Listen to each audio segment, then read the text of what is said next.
So Nick Fuentes has turned on Donald Trump. He is now against the Trump campaign and actually wants Trump to lose now. I'm pretty sure off the strength of putting Fuentes' name in this title, the Groypers might find this video. So Groypers, if you're watching, what's up? What they do? But we're going to look into this video and see what's going on. If you could simply peel back the veneer and you could see what was really going on in the entire right wing, you would not believe it. You would not believe how deep the infiltration goes. And on some level, after seeing what I've seen, knowing what I know now, hearing this stuff constantly now about stopping anti-Semitism, honestly, I don't even want Trump to win anymore. I don't care how based he sounds on immigration. I know he's got aura. I know he's funny. That's not because I don't like him, but I really do believe, with zero irony and zero exaggeration, that he is actually a grave threat to the country. And I'm not saying that because I'm a resistance liberal. I'm not saying that because I'm a leftist. I'm not. I'm as right-wing as it gets. But at this point in time, when you look at America's role in the world in this very dangerous neighborhood, our country is being destroyed from the inside by this international cabal. And they're making it so that no one can have any power in the country without being compromised for Israel. And so, in a sense, we are a vassal for Israel, and Trump is running as like the king vassal of Israel. I mean, here's the thing. Nick Fuentes and a lot of people who support him are in a way acting brand new. Y'all already knew what this was. Donald Trump's daughter, Ivanka, is married to Jared Kushner. He's Jewish. She's Jewish. They're all practicing Jews. You thought Donald Trump was going to take on the politically unpopular stance of being anti-Israel, and let me guess, joining the Groypers in anti-Semitism. It's never going to happen. Donald Trump can't go... Let's just say Donald Trump did think like Nick Fuentes. He can't publicly say it. Let's just say he did. What politically could he gain from engaging in that kind of rhetoric? Seriously. As enemies of the United States, the Houthis, Hezbollah, Hamas, these organizations attacking Israel is not in America's geopolitical interests. More Middle Eastern nations embracing this kind of, terroristic, backwater, third world, radical Islamic ideology, it's not beneficial for the world. No matter how you feel about Israel, or in Jews' case, Jews and Israel, no matter how you feel about Israel, we stand to gain nothing from allowing Iran's proxies to simply strike against Israel and be further legitimized by radical leftists here in the West. Quote unquote, progressives. I don't understand what Nick wants from Trump. To be an anti-Semite publicly like you? To be anti-Israel? He's already got one stupid geopolitical take. He can't have two. He already wants to hand over Ukrainian land to Vladimir Putin. He can't publicly come out and say, Iran, you and Israel just duke it out. No concern of ours, of no interest to us. We don't care. Do your thing. That's unrealistic. This isolationist mentality of right-wingers is so unrealistic. It's ridiculous. There's a reason. When Trump goes up there and says, if Kamala wins, it's over for Israel. Listen. When Trump says Kamala makes Obama look like an Israel lover, listen. When he goes up there and they cheer and applaud and give standing ovations, he says, I'm a friend of the Jewish people. He said at these events yesterday, this is the most important election of our lifetimes for Israel. I'm going to make Israel great again. He said Israel might be the greatest country in the world. The thing about Nick is smart. He knows better. Like Nick is vastly smarter than his own audience. The thing about these statements from Trump is that they've all been made within a specific context. These statements from Trump were made at like political action committee conferences and meetings with like Jewish voters and Jewish American donors. Obviously, Donald Trump is going to make hyperbolic, grandiose, hyped up statements about Israel. He does this with everything. With everything. We're going to make Israel great again. Israel might be the greatest in the world. Like, these are all statements he engages in all the... This isn't new. It's not like he just one day put on a yarmulke and started talking real gangster about how great he's going to make it. No. Trump has always spoken this way. Always. He's always been a non-anti-Semite. Donald Trump has always supported the existence of Israel. As far as I know, he's never been a full-on anti-Semite. That's never... I don't know why Nick Fuentes is acting like Donald Trump was a soldier for white supremacy. Well, he kind of is. But was like an anti-Semitic warrior and then one day just switched up. He's always been pro-Israel. Donald Trump was born in the 40s. You think he wasn't inundated with like history lessons and like just the environment in America for the longest has always been pro-Jewish. Ever since World War II has been pro-Jewish, anti-Semitism. What does Nick Fuentes expect Donald Trump to say? Like, obviously, we know anti-Semitism is wrong, but on this end of the internet, they obviously disagree. What is Nick expecting? You're going to throw the entire Trump campaign because he's not hateful enough? Now that I think about it, Donald Trump literally hosted Nick Fuentes and Kanye West at Mar-a-Lago in light of Kanye West's anti-Semitic tirades on Twitter. Trump invited Ye to Mar-a-Lago. Now, Nick tagged along, apparently unbeknownst to Trump. Trump claims he didn't know. I'll say, let's give Trump grace for the first time on the show. Let's just say he didn't know. Trump still willfully had Ye, who had already went on anti-Semitic tirades on Twitter. Trump decided to have Ye come over to Mar-a-Lago. Mind you, this is a man with Jewish grandchildren. Just reminding y'all, this is a man with Jewish grandchildren, a Jewish convert daughter, and a Jewish son-in-law. And this is a guy who still invited, at that time, the most popular anti-Semite, most poppin' anti-Semite in the world to Mar-a-Lago. And that's not enough.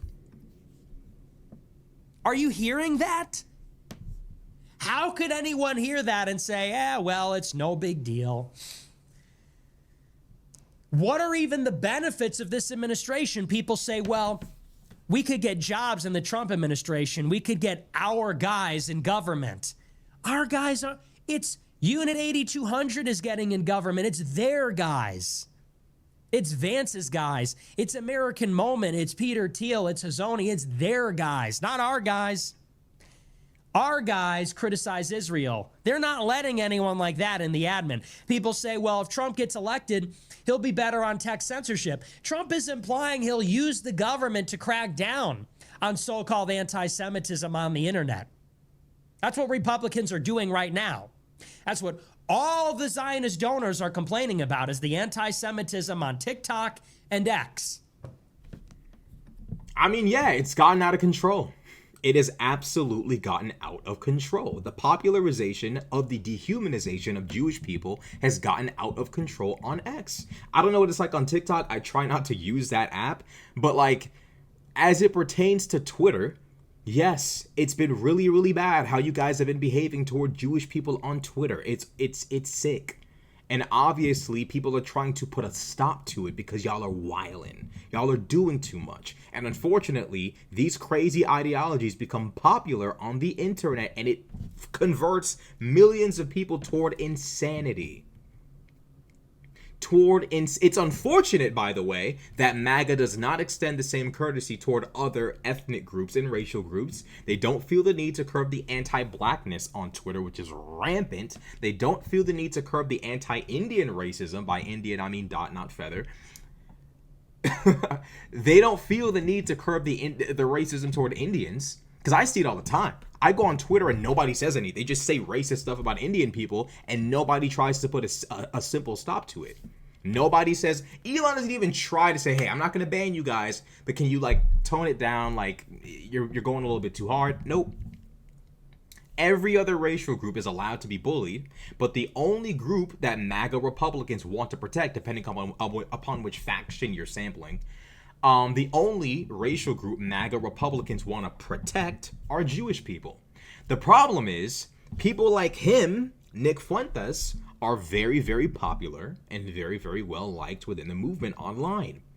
At some point, MAGA will have to contend with Nick Fuentes. Doesn't matter what you guys say, oh, his movement's not that strong, it's not that big. Bro, he's growing, bro. I watch his show. He's gaining subscribers all the time. It's only gonna get worse. That's why, like, I scratch my head in misunderstanding when I look at Laura Loomer's alliance with this guy, because it's like, you're Jewish, Laura Loomer. Nice nose surgery, but you're still Jewish. We know you're Jewish. How long until Nick Fuentes turns on you? These people are so paranoid that Trump can't even... Trump just being a good human being and not being anti-Semitic is like a red flag to him. You're literally Jewish. So it blows my mind seeing Laura Loomer frequent these spaces, hang out with Nick Fuentes. Apparently, she's alleged to be a supporter of white supremacy, a Jewish woman, supporter of white supremacy. Okay. Nick's complaints are just insane. You know, he's talking about how, well, what's the Trump administration going to do for us? Trump has normalized the rhetoric that has gotten you banned. Thanks to people like Trump, thanks to people like Elon Musk, you guys have managed to popularize and recenter anti-Semitism, anti-blackness. Everything that you guys, misogyny, hatred toward non-white minorities, hatred toward Jews, all of that has been enabled and emboldened by Donald Trump. Now, if you were a patient person, you probably would have the wherewithal to say, oh, I'll bide my time, but you can't. Trump, he's not hateful enough toward Jewish people, so you finna crash out. Go ahead. Go ahead. The thing is, even if Nick were to see this, he's not going to just stop and say, Nah, this is his red line in the sand. Nick Fuentes and Jews, like, this is his red line in the sand, but, you know, I don't understand, like, how the right's going to contend with Nick. Because they're being really cowardly about it. Everyone knows anti-Semitism is on the rise, and we know that he's one of the biggest sources of it, alongside people like Candace Owens, Jake Shields, Andrew Tate has now joined in. What is the right going to do about this? And what are Jewish conservatives planning in response to this? Because this stuff is only getting more and more popular, and this is the eventual end of conservatism. See, all minorities want conservatism to stop at their group. Black conservatives want conservatism to stop at black people. Like, okay, like, we're laughing about this racial group, that group, okay, but don't be racist toward us. Same thing, obviously, with Jewish conservatives. Jewish conservatives are cool with the racism toward other groups until it comes to them, and now it's all of a sudden time to call it quits. Ain't no calling it quits. Hell no. You know how this goes. So Nick, although he's crashing out right now, he's definitely throwing it all away over like minor shit. As liberals, because we're not conservative on this channel, we're liberals. As liberals, it begs the question, what are we going to do to clean up this mess? Because conservatives refuse to face the monster. Jordan Peterson and his daughter call for like the censorship of anti-Semitism. That's not good enough, because they're only calling for the censorship of one race, right? Of one form of racism. And we know that anti-Semites love to call that out. Notice how the only group that's being advocated for is Jews? Isn't that suspicious? It's really not suspicious. The Petersons just don't care about racism toward other groups of people. They just don't. But it's going to be interesting to see how we have to handle this, because we can't trust conservatives to stop this shit from happening. Ben Shapiro has yet to come out in response to Tucker Carlson platforming a fucking borderline, basically a fucking Hitler sympathizer. Ben Shapiro has said nothing about that. Dave Rubin has said nothing about it. As far as I know, Jordan Peterson has said nothing about it. Tucker Carlson brings on someone who basically explains away the Holocaust as a logistics failure. And now all of a sudden, I'm seeing a lack of a response from the right wing toward this anti-Semitism. So obviously it's now up to us, Democrats, liberals, left-wingers, to actually say something, because at this point the right wing is compromised. Nick is freaking out right now, but I don't even think he realizes how normalized rhetoric like his is going to become in the future on the right.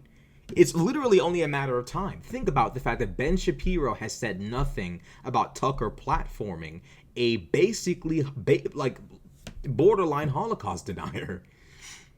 No one who's Jewish or a defender of Jews on the right has called out Tucker Carlson for doing that. Not one. Not one. Candace Owens continues to go down the path of anti-Semitism. Barely anyone saying anything. Nick is freaking out and having his moment right now and losing his cool, but the reality is that what he supports is literally about to become normal on that end of the internet in, like, I give it 5 years. So I'm actually less confident that Trump will allow us to have our free speech than we would under a Democratic administration. People say there'll be mass deportations. Think so? Take a look at the numbers from the first term. Tell me how that went, doing that grand bargain. Israel got everything it wanted the first time. We didn't get the wall. We didn't get the deportations. We didn't even limit migration. They got everything. Now we think it will be different. What would even give you the indication that this would be the case?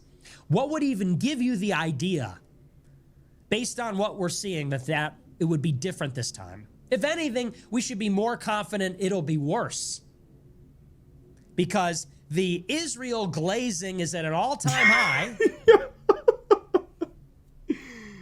And the policies on immigration seem to be getting worse. Didn't Trump promise to, like, deport every illegal immigrant this time? Like, every single one?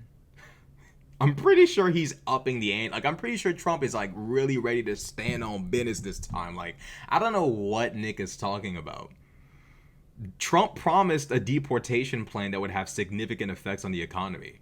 That, like, negative effects. I'm pretty sure Donald Trump is by no means planning a soft return on immigration policy in any way, shape, or form. It seems like this Israel stuff is Nick's, like, dying, like, last stand. Like, this is like Leonidas from 300 with the arrows flying at him. Like, Nick is 100% willing to just, like, crash everything behind this. I don't understand it. So I'm very troubled by what I'm hearing, and I'm just very black-pilled about the whole thing. They have Vance in there. He's going to every pro-Israel summit.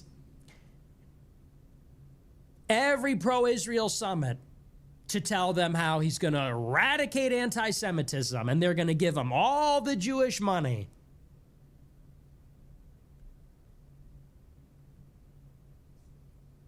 I can't do it. This hat says America first.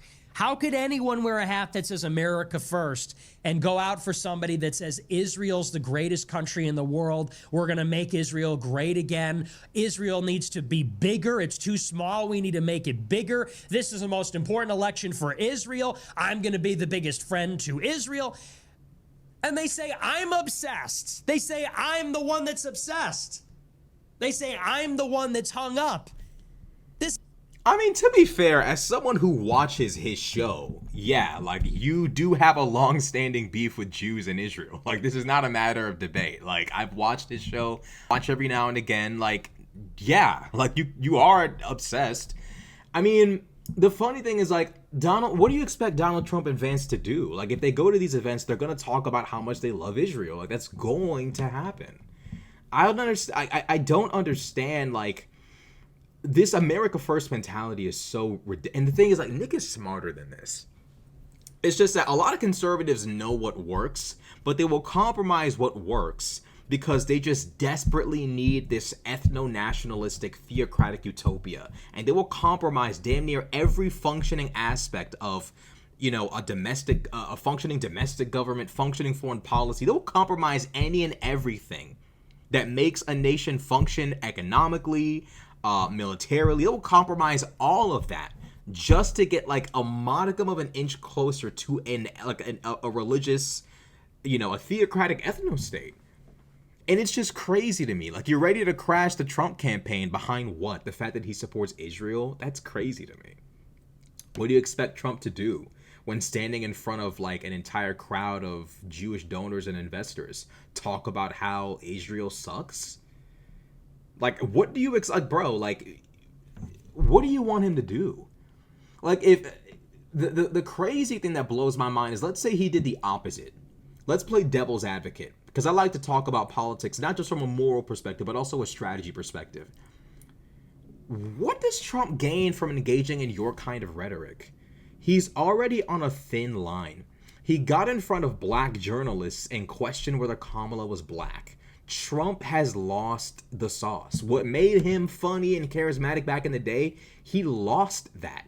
Even during the Kamala Harris debate, where it kind of seemed like he was getting it back, oh, absolutely not. He completely crashed the debate. It was bad. It was horrible. Donald Trump is not the speaker he used to be. The last thing he can afford, after like hundreds of gaffes in the last month or so, the last thing he can afford is getting on stage and talking like he watches America First. No, he can't do that. Strategically, that would be the end of the Trump campaign. Brazenly embracing anti-Semitism would crash the entire show. The end. The end. GTA death screen. Done. It's over with. Like, from a strategic, like, just like looking at it from an outside perspective, as someone who like disagrees with Nick and Trump on almost everything, if I were Nick, I wouldn't even be panicking right now. Like, look at how much disgusting ideology has become normalized by the Trump campaign. Look at how much insanity has been normalized. JD Vance on NBC talking about curry and fried chicken. Donald Trump questioning whether Kamala Harris was ever black. Tucker Carlson embracing and engaging with basically like Holocaust deniers on his podcast. Anti-Semitism becoming popular among some of the biggest voices in alternative media on the right wing. At this point, the right wing is completely alternative media. Oh, and by the way, it's really funny because there was a whole Russia thing going on with Tenet Media. For someone who talks about America First, I need to go look at his show to see what he said about that Tenet Media shit.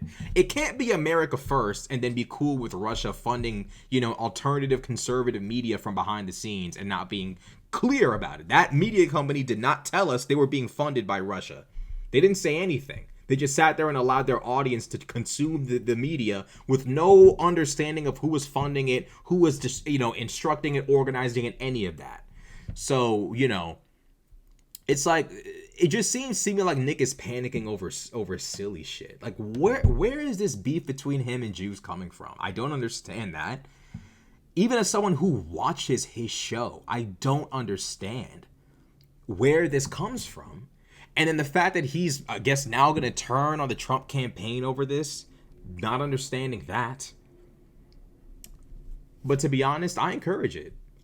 This is a battle that's eventually this is going to have to happen. Eventually, the anti-Semitic wing of the right wing will have to contend with the non-anti-Semitic wing. They're going to have to figure it out.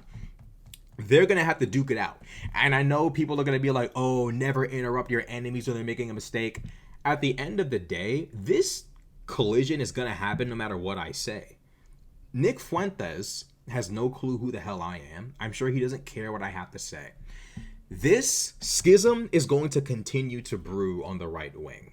Nick is just the first of many who are going to be tweaking about this. Because, again, anti-Semitism is heavily dependent upon a racial conspiracy theory, meaning that this problem is never going to go away. Like, the right will never be able to escape this conflict, this schism, this issue, because, like, give it another year and Candace will be saying the same thing, and plenty of other people are going to be complaining about the same shit. Eventually, it's going to get to a point where the right wing is so crazy over anti-Semitism, so obsessed with it and so in love with it, that they're willing to compromise their political campaigns just to get a sweeter taste of it, to double down, to go harder, to become anti-Israel, even in the face of our geopolitical enemies attacking Israel, getting our troops killed, blocking up the Red Sea, affecting global trade, even in the face of obvious explanations for why we're helping Israel.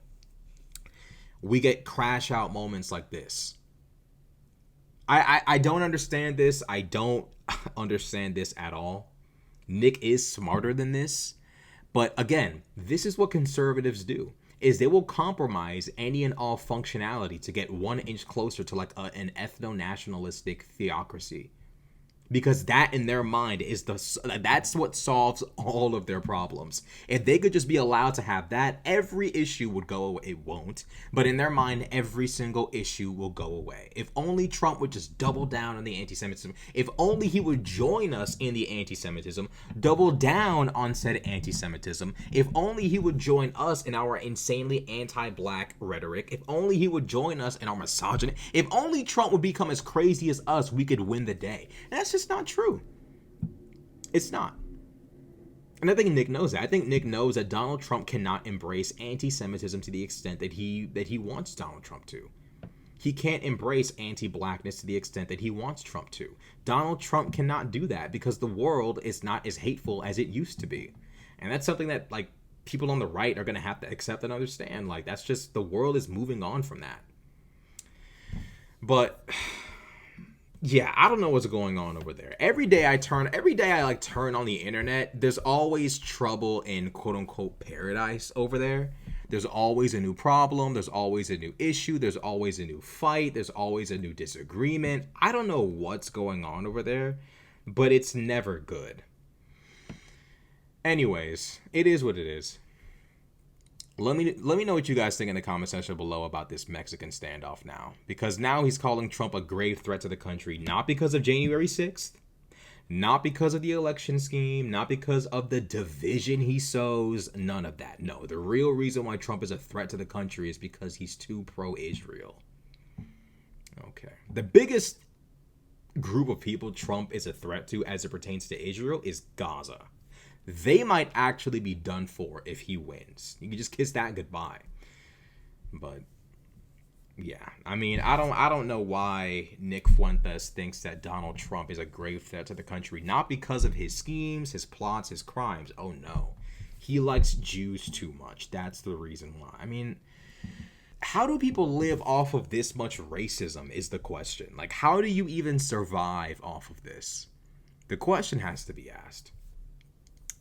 At the end of the day, it is what it is. If you like the video, be sure to like, comment, and subscribe. I'm out.